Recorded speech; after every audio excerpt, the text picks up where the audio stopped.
guys? Welcome back to the channel. Everyone's having a great day today. So, I know I said I was going to really cut down on sit-downs this year, and I'm so far doing good with only just this being my second one of the year. But the issue has been, it's been raining so much, it's really hard for me to shoot videos when it's raining all day. Like, literally, it's rained 24 hours straight the last 2 days. So, it's been an absolute difficulty to film videos. So I apologize for not having a normal vlog up today. I'm going to try to remedy that for Friday. It's supposed to be relatively clear, I think, the back half of this week. So hopefully that stays true. But today's video is going to be kind of just a cool truck video, talking about it, at least, since we can't actually be out driving. And plus, I'm filming this at 10:30 at night. But pretty much, the truck is in its final planning stages before the engine rebuild, as well as the road to 400 that I'm calling it. Now, I was planning on making this like a full mini-series, but you guys know my history with mini-series. I mean, Road to Import Alliance is a very good example of that. Only getting an announcement video on one singular episode. Project Explorer died off. The Cafe Not Sane series has died off. So I'm kind of like trying to stay away from starting series again, which is why I was literally 5 minutes ago planning on making this a mini series. But instead, I'm just going to talk about the pre-planning and everything. Pretty much, since this is now a done deal happening, I just don't have a timeline on when, due to when the money arrives, as well as when I actually take it in to have it done, or what route I choose to go down. I'll get into that in a moment. But the road to 400. So pretty much the goal in the truck right now is to be one of the first Gen 1s, Gen 1 sport tracks, not Gen 2s, because the Gen 2 guys have probably already done this long before I've gotten to it. Be one of the first Gen 1 4-liter trucks, because the Gen 1 only came in it, to 400 wheel. It doesn't seem like too much to ask for, as people are getting near 500 quite easily with these engines, especially the turbo ones, the Turbo 4.0 Mustangs and stuff like that. I don't feel like it's too much to ask for, especially because my friend Josh was running like literally, I think, 6 or 8 pounds of boost on his, and his was making in the high 3s. So I don't really think that is going to be too much to ask for. I'd originally made a video 2 years ago on how I was going to make 500. I kind of learned that the 4 really isn't capable of 500 unless you really push it, which I'm still trying to daily that thing, so I kind of shouldn't push it that hard. Right now the plan is to just stay on the 4. People are going to complain and be like, why don't you just go 5.0, why don't go 5.0, why don't go 5.0, it'd be easier to make 500, plus you can make 700 on a 5.0. I really know that. I've heard that a lot, but hear me out. The problem with that is how much the 5.0 costs. I've talked about this many times before, why I'm not doing the 5.0 swap. It's all about cost effectiveness. For the 7 to 8 to 9 grand, I could do a proper brand new 5.0 with all the equipment, getting a donor vehicle, because donor vehicles out here are hard to find. You know, cheap Mountaineers and Explorers that have good engines still. Most of the time, if you're getting one for under $1,000, under $3,000 out here, even at 3 grand, up to maybe about 5. I think 5 is a good price to pay for an older 90s Explorer. But, you know, anything 3 and under, you're going to be getting either a high mileage engine, at least in my area, a high mileage engine with a bad trans, and sometimes a good trans, but most of the time a bad trans. And, you know, if you pay, obviously, under $1,000, you're going to get a bad engine, bad trans, bad everything. And that's not what I want. If I were to do this, the 5.0 swap, I'd want the donor vehicle to be in fantastic condition. Something like a $6,000, $7,000 Mountaineer. Or I'd have to pay about that to get one that's bad and then have it rebuilt and done right and all that junk to make 700.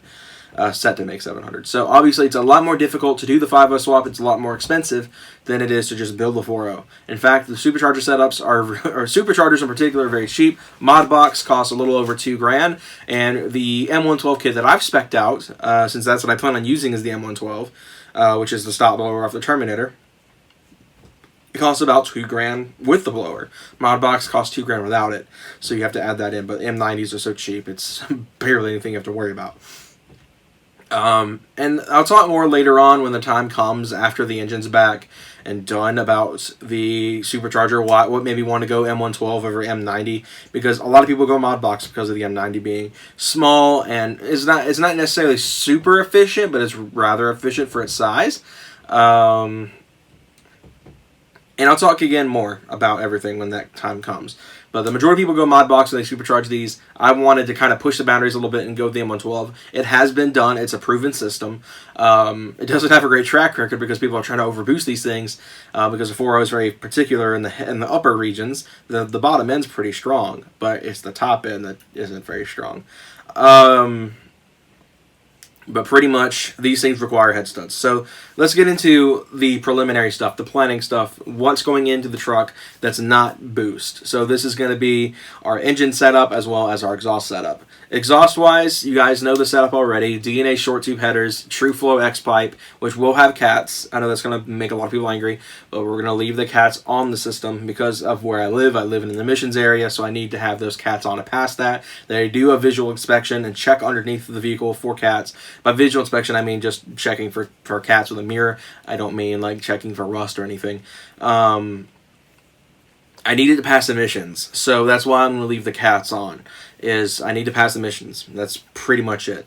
As well as Magnaflow glass packs. That's going to be the new exhaust setup that is 100% done deal. I've got the majority of the setup sitting outside my bedroom right now in boxes because I'm waiting on the glass packs to show up. Oh, actually, I haven't even ordered them, but I'm waiting for the glass packs. I'm waiting to buy the glass packs, and then we'll be set to go in that route and build the exhaust setup. Pretty much from there, engine-wise, I've talked about this a few times, I think. Well, actually, no, I haven't. I've been keeping quiet on purpose. So I guess it's time to finally reveal what the new engine for the truck is going to consist of.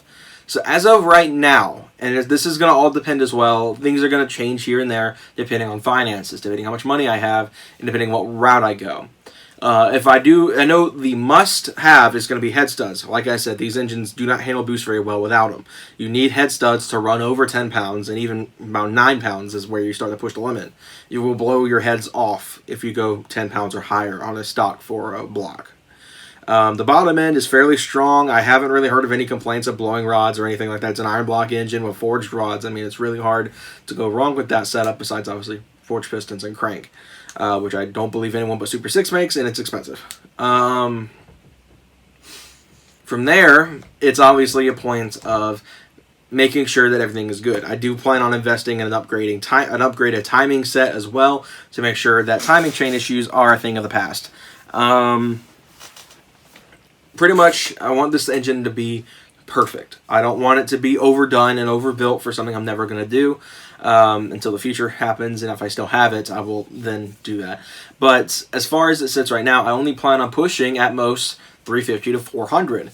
So, or give 400 crank, 350 wheel. You know, you get the idea. Somewhere between 350 and 400 wheel. So the engine setup doesn't need to have too much because it's going to need head studs, obviously. That's a must because even with the M112 at low boost, it's not going to be making 350, 400, at least to my knowledge. I haven't seen dyno numbers to prove that. But I do, for a fact, know the head studs and possibly an upgraded timing kit are going to be two of the biggest things. Now the dilemma is, do I take my 238,000 mile motor out and have it rebuilt? Or do I buy a replacement block and heads with, you know, all of the equipment and stuff already on it? People obviously will go Jasper Reman engines. I haven't heard any bad things about them yet, so that's always a good route to go down. I'm not going to be buying a used engine. That is a huge thing. The motor has to have 0 miles. That is like my biggest gripe besides head studs. It needs to be a 0 mile engine. So no eBay used motors, no going and buying engines from a warehouse that sells used engines. It has to be 0 miles. Obviously, if finances, and here are like the possibilities. If finances allow, forged pistons will be added in. Forged cranks probably not going to happen because that's just expensive. But forged pistons are almost a shoe-in if finances will allow it. Cams. Cams are a bit of a tricky situation due to the fact that it is a daily driver. Daily driving a cammed car has really bad gas mileage. I already have bad gas mileage. I don't want to make it any worse than I have to make good power. So I don't know if I'm going to run cams at this time. as well as emission standpoint, I don't know if canned vehicles pass emissions, so that's something I need to keep in mind. If something ever happens and emissions don't become required in the county anymore I live in, then I'll throw cams in it. Why not? But as far as right now, my main thing is emissions, and then after that's gas mileage and daily drivability. And obviously I would need to upgrade a converter, which I don't want to do because the converters are expensive. But all in all, the setup I want right now is going to be pretty basic, just strengthening the weak areas of the 4.0, getting head studs and getting an upgraded timing kit that can, actually handle some power. And theoretically, I'd like to port the heads. I'd like to get ported heads on the engine. But again, that's something I cannot confirm nor deny will happen. So it all depends on finances, how things go. The dilemma is that, like I said, do I rebuild my current engine or do I get a brand new block, and like a brand new, I think that's believed to be called a long block when you have both heads and the block itself without the accessories. So it's a very difficult situation which one I want to go. I guess it really just depends on what would be cheaper to do, I guess. Because theoretically, I want to tear into this myself. I want to do some work on it. I want to, if I can, I want to put the head studs in myself. If it's not taken to a shop. If I buy a replacement motor, I would like to have it here so I can tinker with it and learn on it and stuff like that. Eventually as well, my main thing is I want to learn how to tear down these engines. So obviously if I did just replace it, I probably wouldn't do the headsets myself, to be honest. I probably would have it done somewhere else, have everything that needed to be transferred over, probably replace a couple of the bad pulleys the engine has, which really is only one, because I've replaced every other pulley minus the AC pulley, and the crank pulley.